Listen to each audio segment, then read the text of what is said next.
Josh Stephen, Joshstephen. And you're a what? Photographer with WFAA TV. And how long have you been in this station?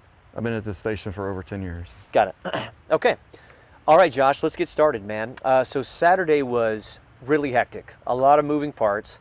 Let's just start off with what were you doing and how you ended up in this position. So I had the day off and was out helping a friend. And when I got home, a source reached out to me and said, hey, you realize and understand what's going on in Colleyville, you may want to call in and go up there. So I called in and checked in with Dallas, and they quickly said, hey, head that way and see what you can find. I mean, this is a source, you're a photographer. Usually people kind of, relate sources to reporters, but you have one as well. Correct. Yeah, so they told you something was going down? They basically said there's a situation unfolding where it's a hostage situation here in Colleyville, and said, hey, you probably need to head that way and check that out. The guy is live streaming on Facebook, so I dialed into that and was listening to that while I was driving up here and got up here just a little bit after 2. So when you get here, clearly streets are started, they're already locked down, police are here, they've made their response. But there was probably a part of you that said, can I get in a better position? Because I think that's what a lot of photographers are always asking themselves, can I get a better shot without interrupting what's happening with the police? Correct. So my instincts automatically go when I start seeing roadblocks is, okay, what other avenue is out there potentially for me to be able to get any sort of video, whatever. Word had come back to me through another source that, hey, they're shutting down live feeds. They don't want anybody to have any video up whatsoever. So that automatically told me any sort of live option is completely out. As I came across roadblock after roadblock after roadblock, there was no way to, no vantage point to see anything until I came down this one street and I saw a DPS trooper set up there. He had the road blocked. I identified myself. I put on my body armor, and he said to me, just kind of lay low, and I said, well, where's the church? And he said, it's right there. So then I positioned myself over by his vehicle because I felt like I was too much out in the open, and asked him, could I just stay by your vehicle? Because I feel like I'm too much out in the open. And he said, yeah, just stay behind my vehicle. If anything happens, dive behind my vehicle. But then they eventually pushed you back. Within less than 5 minutes later, he said, hey, the command post doesn't want you here. Can you just go down to the street corner? I'll meet you down there. And I explained to him journalistically, if the public is allowed to be in here, I as representing the public should be able to come in and view. And he said, I understand that, but just go down to the end of the street. I said, okay, no problem. So I went down to the end of the street. And then as I was going down to the end of that street, I decided to turn and come down here on Hunter. And that's when we kind of often talk about reporters and journalists getting lucky when it comes down to finding a way to tell the story better or getting in a place where they can tell it and see it better.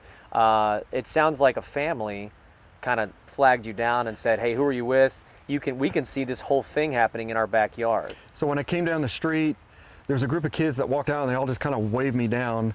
I asked them, hey, what is it, what's going on? What do you guys see? Do you see anything in the backyard? And the kid said, yeah, my uncle owns the house. And I said, well, hold on a second here. I need to have permission, to be on his property. And he said, well, go ahead and get your camera. Come on around back. I'll introduce you to him, and I'm sure it won't be a problem. So when I came around back, they had a pavilion. And this was the first neighbor that I came across. When I came back around to talk with that neighbor, he introduced himself. I introduced myself. I said, do you have a problem with me being here? He said, no, not at all. He said, you can look out and see everything that's going on. We're watching. And he had a pavilion, so we kind of ducked in behind his pavilion and just kind of waited there.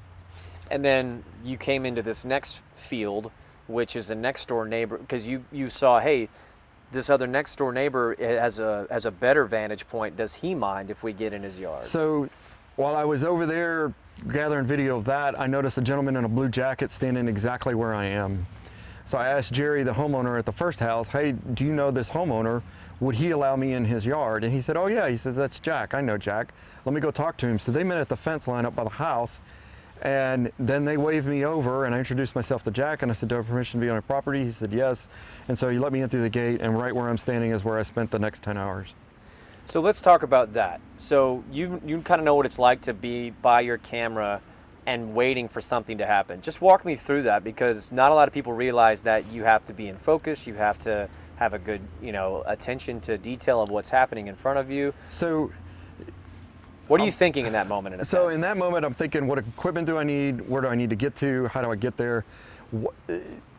I'm thinking about that first, and then the second thing that I'm thinking about is safety, because I've got my gear and I'm going to carry that in and I know what I have. Now the second thing is where's safety? And some people will say, well, safety should be first. Well, in my list of how I go down about things, I'm thinking in my mind my gear, and then I'm thinking about safety next. And the reason why I bring that up is the vantage point from here and looking across here, it's real thickly wooded. Do I have any sort of protection around me should there be gunfire that erupts? Because it is a hostage situation. So I quickly assessed that situation, and I chose this spot as the spot to be because of the fact that there's a tremendous amount of brush, there's low covering, and then Dallas called and asked me to put up a live shot, but I reminded them that they were killing all those live streams. So I just basically said no. I said, listen, I'll give you what I can, and then after a while we killed the live stream, and then I just did what I normally do, and that is just go total blackout and limited conversation with anybody. They know where I am. I'll do a routine check-in either via text or a quick phone call very quietly, and then that's about it. But you stood here just kind of monitoring the situation. Talk me through the fact that, when you're looking down the lens, you have to be on your toes for anything to happen. So that's the other thing too is... Because here's where we get into the part about the pizza shows up, So photographer instincts kick in on what shots do I have, what angles do I have, am I safe? I went through all that, and then I started looking around, and on the right side of me there was a SWAT team, and then on the left side of me was SWAT members as well. Then SWAT vehicles started moving in. Dallas FBI moved in their Hummer. Dallas FBI moved in their armored personnel carrier, their APC, and then they moved in more SWAT team members. They were changing out with other SWAT team members, so I was gathering all that video.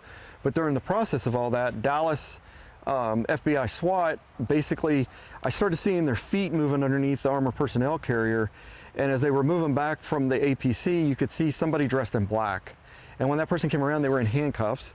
But they were dressed as if they were, a rabbi or something like that there. So I quickly zeroed in on that and started, gathering video of that. Then they took the handcuffs off of the gentleman and searched him. Searched him, took the handcuffs off, and then I got a really good shot and could tell that, he was one of the hostages. With that in mind, then a little while later, within 45 minutes later, and that was around 5:05. So about 45 minutes later, the armored personnel carrier, a third one showed up, and that one dropped off, looked like 2 pizza pies and a case of water. And then it looked like Dallas FBI SWAT moved up towards the church and dropped that off. So in my mind, I began to think, okay, obviously they traded food for a hostage, and we had heard that one of the hostages had a medical condition, so potentially getting that person out, gave them an opportunity.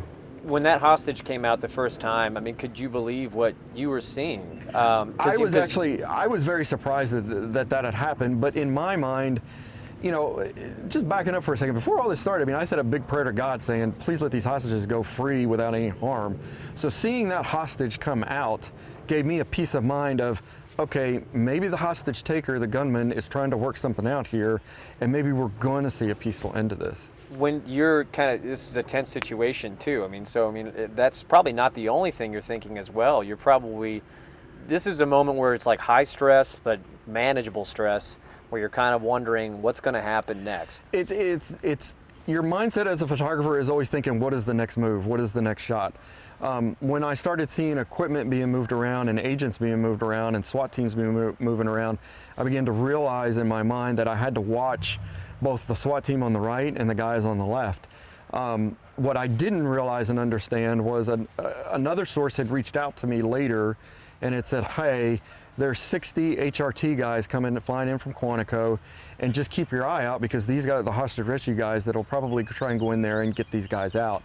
Later on, I began to see a big Enterprise truck pull up, and my only thought was potentially, maybe those guys who flew in from Quantico are in the back of that truck. Okay, so let's set the scene here. So everybody's here. You had an APC, you had a Hummer, you had a bunch of guys with guns outside, ready to make a move if they need to. Then the 3 guys come out. So that was the other thing too, was because there were, you had the front part to watch. There was another door there that you had to watch, and then there was another door. So there were 3 doors. What I didn't know was that there was a 4th door, the door that the hostages eventually escaped out of. Were you looking in the lens when they came out? I was looking in the lens when they came out, but in my mind, at the time, I didn't necessarily know, but I could see as things were unfolding and recollecting. Okay, I got this, I got that, I got this, I got that. Then it all began to unfold that, hey, these guys just ran out. The gunman ran out. You saw him, then he ducked back in, and then about that time, the FBI seemed, like they were trying to get ready to, help those guys, and that kind of thing. And then the 60, potential 50 to 68, SWAT guys coming out of Quantico, they all come barreling in from the left. So when you're in looking through the lens and you see those 3 gentlemen come out, again, there's really there was no one knew they were coming out. Nobody knew. And so when you see that through the lens, and knowing now what that wasn't a recovery operation or a rescue. These guys ran for their lives. These guys ran for their lives. These guys saw an opportunity, the 3 hostages saw an opportunity and bolted and ran when they could. What do you make of that now, knowing that you were watching that through the lens? Seeing that unfold in the way that it did was really, I was relieved in a lot of ways because I was thinking God answered my prayer. These guys got out. At the same time, you're hearing, you're seeing, FBI moving in and yelling, hey, they're coming out, all the gunmen went back in. You're hearing all this stuff unfold, and you're beginning to realize instinctively, remain calm, stay focused on your shot, and just, stay focused on, making sure that you get, what it is, and making sure, you got all that. Now let's see what else unfolds. When those guys obviously moved in, a lot of gunfire, what was it like? Because it was a couple of flashbangs and then, pop, pop, pop, and it was a couple of gunshots after that. I talked with, there's a former FBI agent that I know, and I reached out to him, asking him, hey, that was much, much louder than a flashbang. What was that? Was it C4? And potentially it was C4. So basically what it was... It's a breach. It's basically a strip of C4 that they can, put on the door, and that's what they use to breach that back door. Because when the gunman ran back in, then you hear a few shots, then a few more shots, the breach, and then there were shots to my right. So I think the gunman was trying to run back across, but the guys on the right, I think, were trying to shoot. And then that's when I pan back across and you see all the guys from Quantico running in there. And then all of a sudden you're just seeing, gunfire, you're just hearing gunfire like crazy going on in there. Yeah. 10 hours, and then that one moment happens in a matter of a minute. That moment happened in less than 30 seconds. And what was strange was once the hostages ran out and you saw the gunman and all that ended, the lights went out on the building and the whole place just went dead silent. You could hear, as much as the wind was blowing and it was cold today, you could hear a pin drop out here. It was so silent. The rabbi clearly went on CBS News this morning, talked about how they were terrified, and they were taking their moment.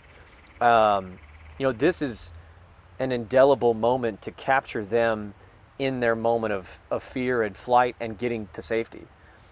This vantage point right here. And how do you process that as a photographer? I think the best way to process that is knowing, hey, that prayer was answered. Those guys got out. This is a peaceful ending to what could have been a horrific, situation. I think history is like unfolding in front of you, though. History is unfolding, and that's what, as photographers, that's what our job is. We're here to record history. And the events that led up to the point to where I could get to this position and see that and record that history as it unfolded, it's a humbling experience. And in a lot of ways, I don't take it for granted. I've been in a lot of these different types of situations before. And, with that in mind, you don't take anything for granted, and you always hope and pray that, a peaceful situation, comes about. And in this case, it did. It's remarkable. It's remarkable that we were able to, it's remarkable when you hear that the hostages are safe, but when you're able to put, video to that statement, from Governor Greg Abbott, and okay, not only are they safe, we saw them get out, and we saw the good guys go in and take care of business. The whole situation, most photographers never get to see that. Most people don't get to see that, and there's a lot of people talking about it because it was captured on video. Well, and I think that's the other thing too, is as journalists and photographers especially, you're recording history, and you want to present that history as factual as you can. And this was an opportunity to show, hey, these folks got out safely. The FBI went in there and did their job. Law enforcement stepped up to the place in order to do things correctly, and this whole thing, you know, unfolded in a manner that allowed, you know, it to end peacefully. So you said before you got here, you're a religious guy. You said, you know, I just want God to take care of these people. I just said a quick prayer like I normally do in these situations of, you know, God, please help these people. You know, help this end it peacefully. Even, you know, for all involved. You know, you don't want to see anything like this end poorly. You want to see people, you want to see these guys go home to their families. You want to see anybody go home at night, you know, to their loved ones and to their homes. Just like, you know, all the homeowners around here were watching and hoping. There were several people walking up to me saying, you know, everybody's praying. And I said, me too. I mean, everybody's trying to hope that this thing ends peacefully. The people here were also very gracious. They got to know you very well. You know, they were so kind to let us in. And just for everybody who might be listening to this, this was not impeding the investigation. They weren't asked to evacuate, and they invited us into their homes. But how do you just, out of everything that you've shot, you've been to hurricanes, you've been to a lot of situations, just knowing that being here off of a strike of luck and being here when great luck happened on the other side of everything with this situation and the rabbi and the congregants getting out. I mean, is it an indelible moment in your career? I mean, I think in some ways it is, but also at the same time I'm extremely humbled. Situations like this don't always happen. I can tell you countless number of times where I tried to get vantage points to get video and capture the events as they unfold. Right. And you just can't get there. But at the same time, in your mindset, you realize when you're walking into this situation that, hey, A, I don't want to compromise anything that they're trying to do. B, am I safe? And C, are we going to see a peaceful end to this whole thing? Will you ever forget that shot through the lens? Oh no, never forget it. I'll always remember that. I'll say there was a sense of relief when I saw them actually, you know, run out, because in my mind, I was thinking, wait a minute, these guys don't look like a gunman dressed. These guys are running for their lives. These are the hostages, you know? And so when you see the first two, and then you see the third one, and then you see the gunman, your mindset is like, wait a minute, you know, what's going on here? And then you begin to realize something happened inside that gave them an edge to get out of there and free for their lives. And that gunman really had no idea what was going on.